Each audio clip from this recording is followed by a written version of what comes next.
দুঃখিত, আমার সঙ্গে কমরেড মীনাক্ষীরও আসার কথা ছিল, কিন্তু আপনারা জানেন গত ভোর রাতে কমরেড মীনাক্ষী মুখার্জির বাবাকে আইসিইউতে ভর্তি করতে হয়েছে। যে মেয়েটি আন্দোলন করে, যে অভয়া মৃতদেহকে আগলে রাখার চেষ্টা করে, পুলিশের সঙ্গে মোকাবিলা করে, যে মহিদুল মিদ্দার পর যখন লাঠি চলে তখন তাকে বুকে আগলে রাখার চেষ্টা করে, আজকে সে তার বাবাকে হাসপাতালে আগলে রেখেছে, এই জন্য আসতে পারেনি। আমি অনুরোধ করেছিলাম দেবলীনাকে, আপনাদের জন্য আসতে পারেনি বলে দুঃখিত। ওকে আমি বলবো দুটো কথা আপনাদের বলে দিক। আপনারা অনেকেই মীনাক্ষীর কথা শুনতে এসছেন, ওই মাইকে লাগাচ্ছি, যদি শুনতে পারেন তাহলে ভালো হবে। মীনাক্ষী, মীনাক্ষী বলো, আমি মাইকে ধরে দিয়েছি মাইক।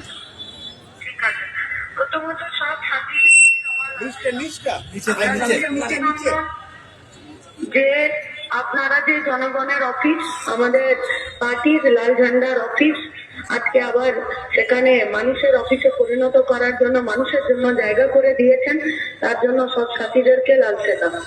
সেলিমদা বলেছেন, আপনারা শুনেছেন যে বাবা অসুস্থ, এই মুহূর্তে আইসিইউতে, এখান থেকে আমার বেরোনো সম্ভব হলো না, তার জন্য আমি দুঃখ প্রকাশ করছি।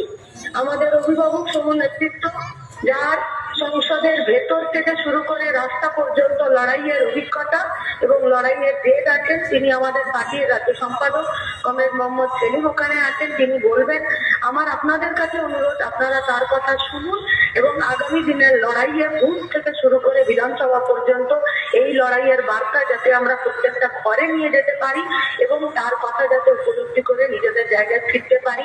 এবং আমার শেষ কথা, আমাদের নেতৃত্ব দেবলীনাদি ওখানে আছেন, সেলিমদা আছেন, আপনারা আমাদের লড়াকু সাথীরা আছেন। সুযোগ পেলে আমি অবশ্যই আবার ফিরে বাঁকুড়া সোনামুখীতে গিয়ে আপনাদের কাছে আমাদের পার্টির কথা ফিরে আপনাদের সাথে আলোচনা করার যে সুযোগ, সেই সুযোগ আমি পেলে অবশ্যই আবার আমি আসবো। আপনাদের সবাইকে লাল সেলাম। ধন্যবাদ। সবাই ফিরে তুমি আসবে এটা শুনে হাততালি দিয়ে স্বাগত জানিয়েছে। আমরা সবাই এই সবার তরফ থেকে মীনাক্ষীর বাবার দ্রুত সুস্থতা কামনা করছি।